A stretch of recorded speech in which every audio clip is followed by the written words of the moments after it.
These wires are a little short compared to the one I just worked with. And ooh, bless me.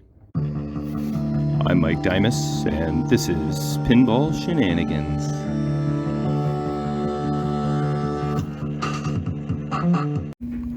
Load 'em up for profits. Bounty Hunter features our new alphanumeric top players display that now lets players enter their initials.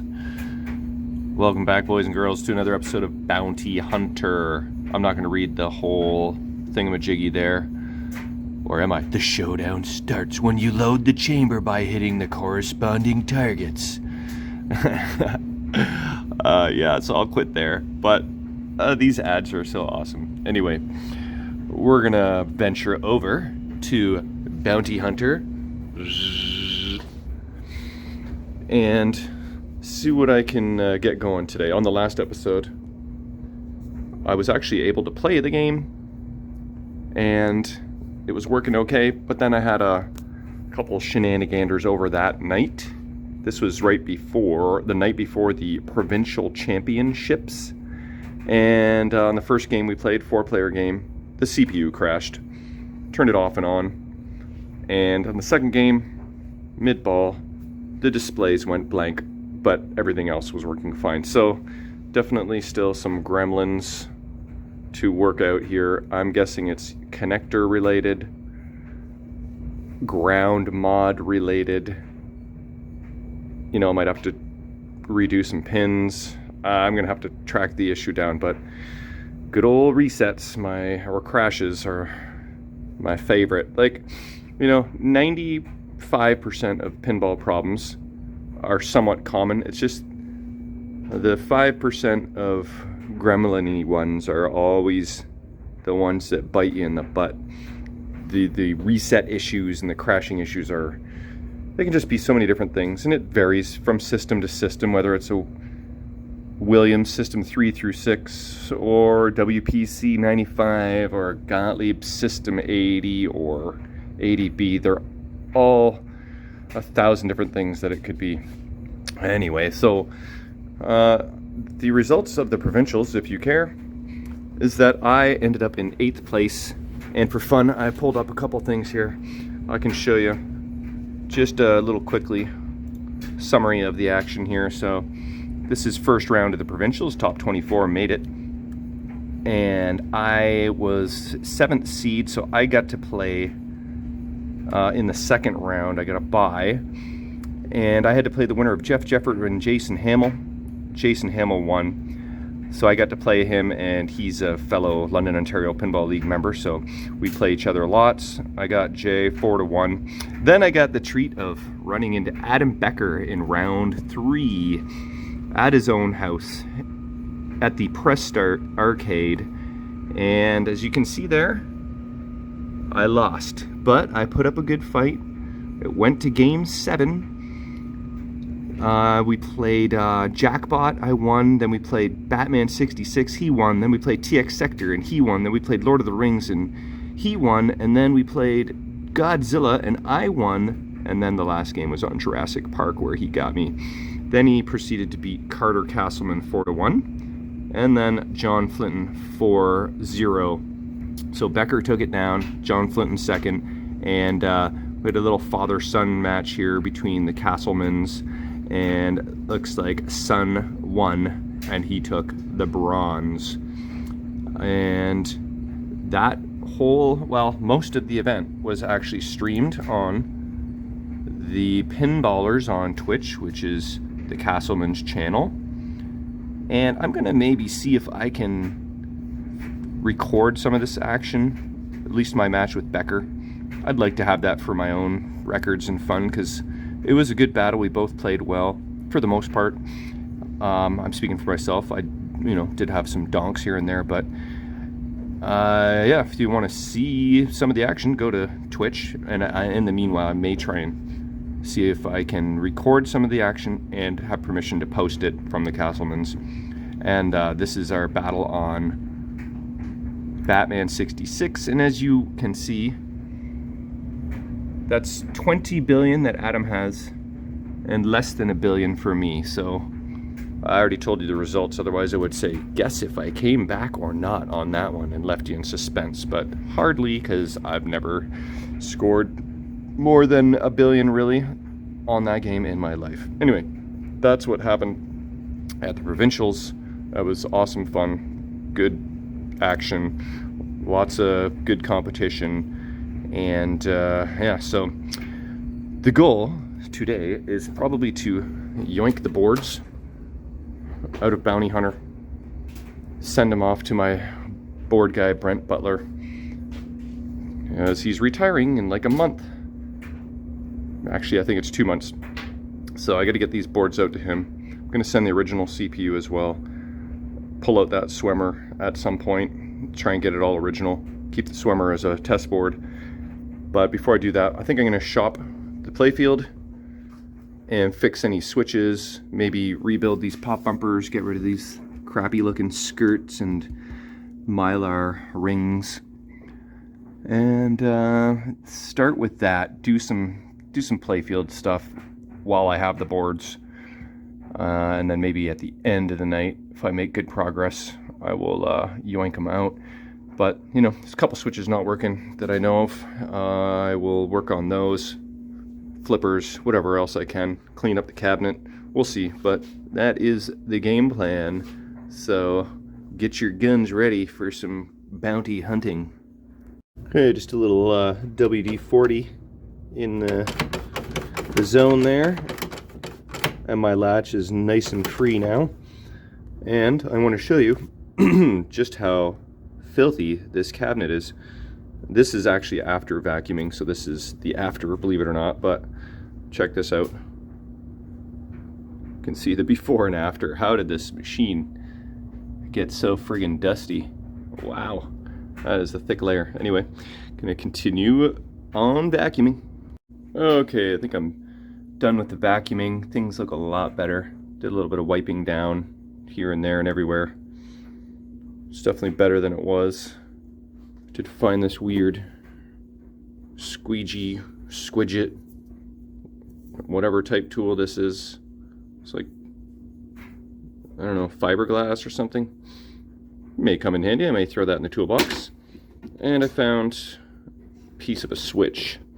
So I don't know if that's already been resolved or not, but I will obviously check for that. Other things to note: this ground strap is off. Supposed to go right here, I believe, according to the setup on the other side. So maybe someone replaced something on this side. The switch is not even touching. Yeah, oh, there's like almost no spring there whatsoever. That needs to be, yeah, so somebody's messed with that, obviously. Because on the other side you can see the switch is touching the little button, and it's got some good return. That's not very clear, is it? Anyway, you get the point. A couple other things I noticed that may or may not matter. It's a little piece of wire here that I'm not sure why that is. Did someone cut this wire off and then resolder it on at some point? Has this coil been changed? Maybe. This is not original. And is it equivalent to this? Probably. This is what, the slingshot? So I may change that if needed. And flipper coils are different. I'm not sure if that is supposed to be. We'll check the manual for that. Just a few things I noticed while puttering around underneath. And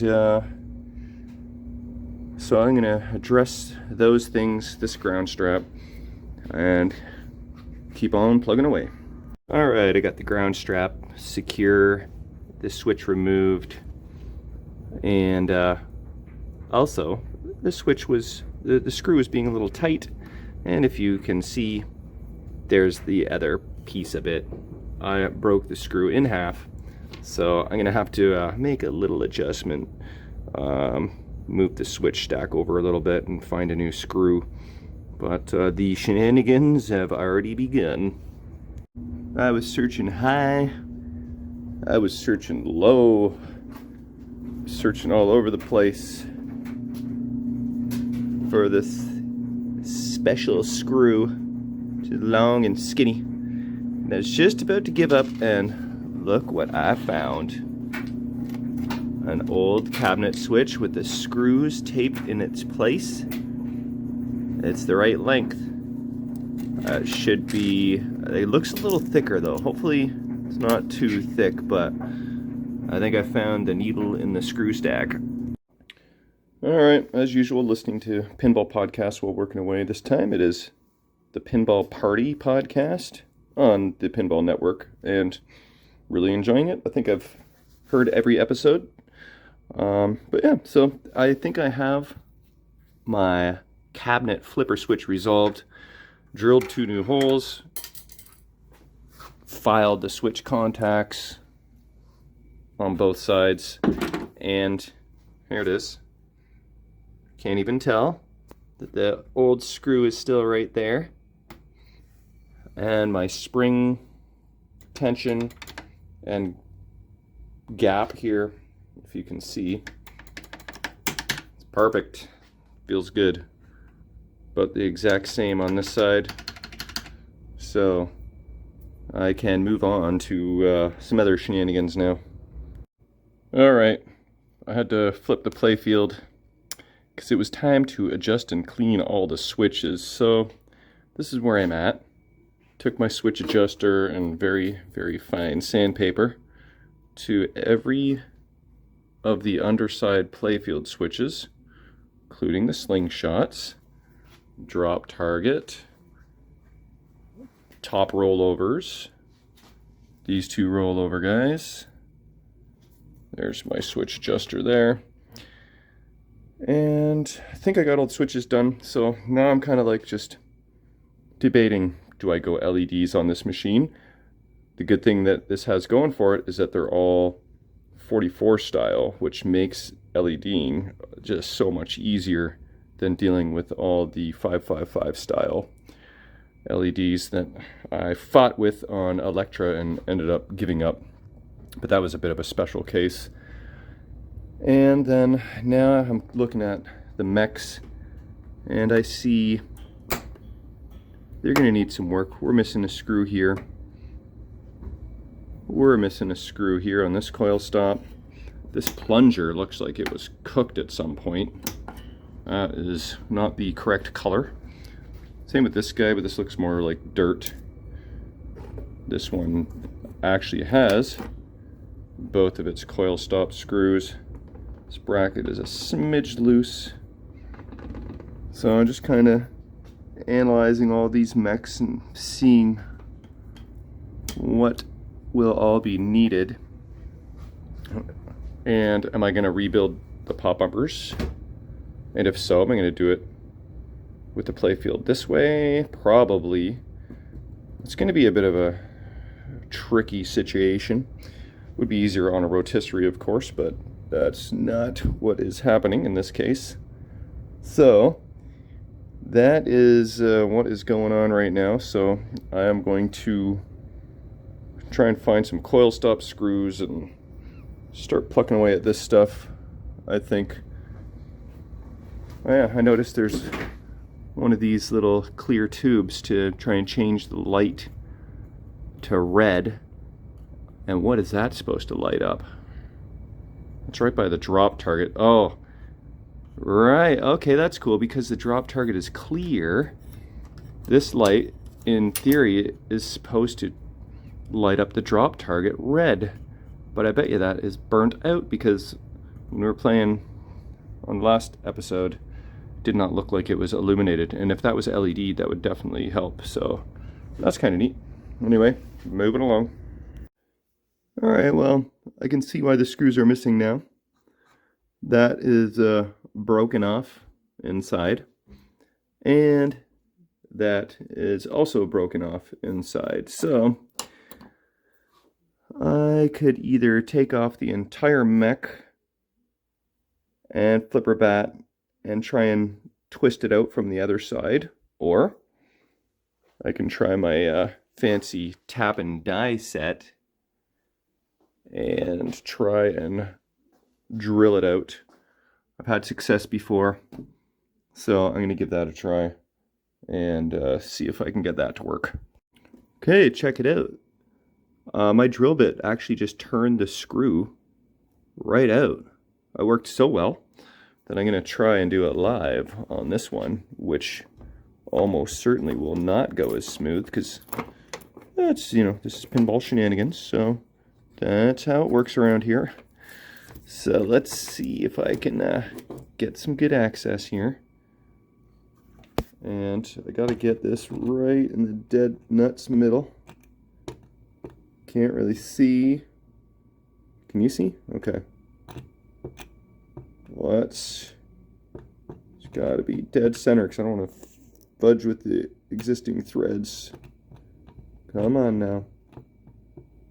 This is amazing. Okay. I was gonna say amazing footage. Okay, let's see what happens here. Come on, baby. Oh, already spinning. Okay. I'm gonna go like tap a hole in the center so my bit doesn't spin around. I'll be back.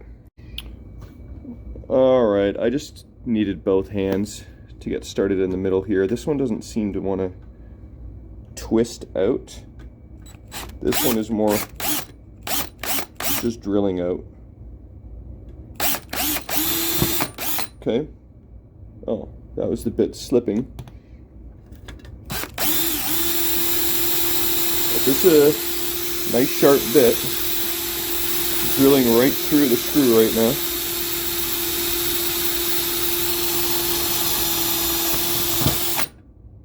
Okay.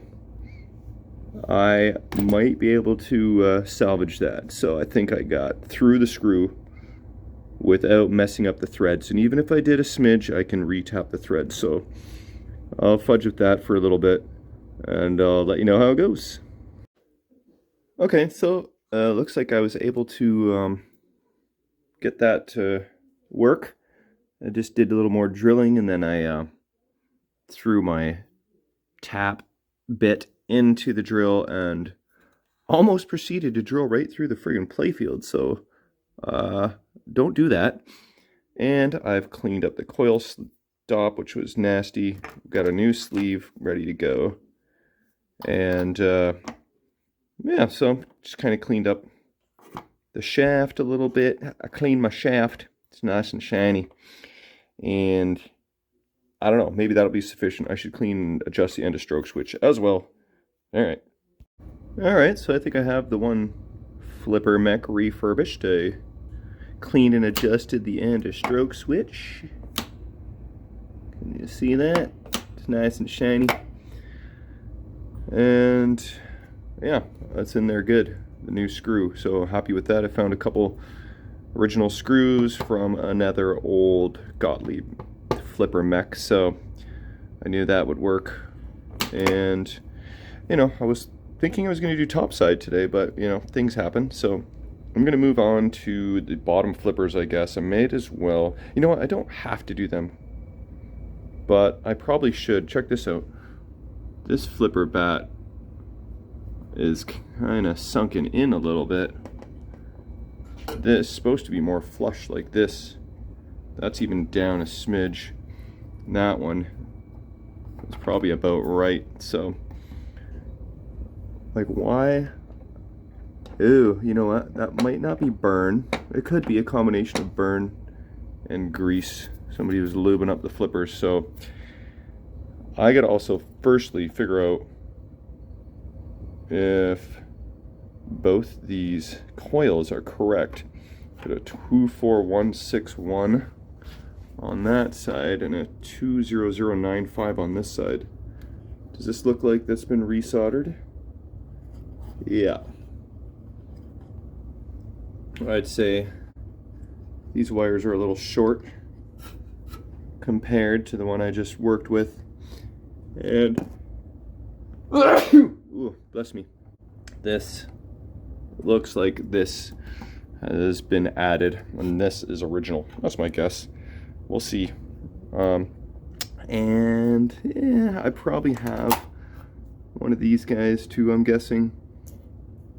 I may replace that, but all right, I'll go look up some stuff in the manual. Okay, so here it is in the manual. The flippers are supposed to be 17875 yellow, and that's 560 turns on the power winding. What we have is this guy here, 295 super flipper, which has 450 turns, which is like 110 less, so that's significantly stronger, red coil. And then the other one is this 24161 intermediate flipper, whatever that means. And that's 520 windings, which is pretty close to the 560. So this blue one is close. I might not actually change that. It's 3% stronger. But I definitely got to change this super flipper. Change out this red one for a yellow 17875, which I'm pretty sure I have, so I'll do that next. Okay, I've made a mess, but sort of making progress here. This is the super coil that has been removed, as well as the sleeve, and I've got that replaced here with the proper 17875 coil.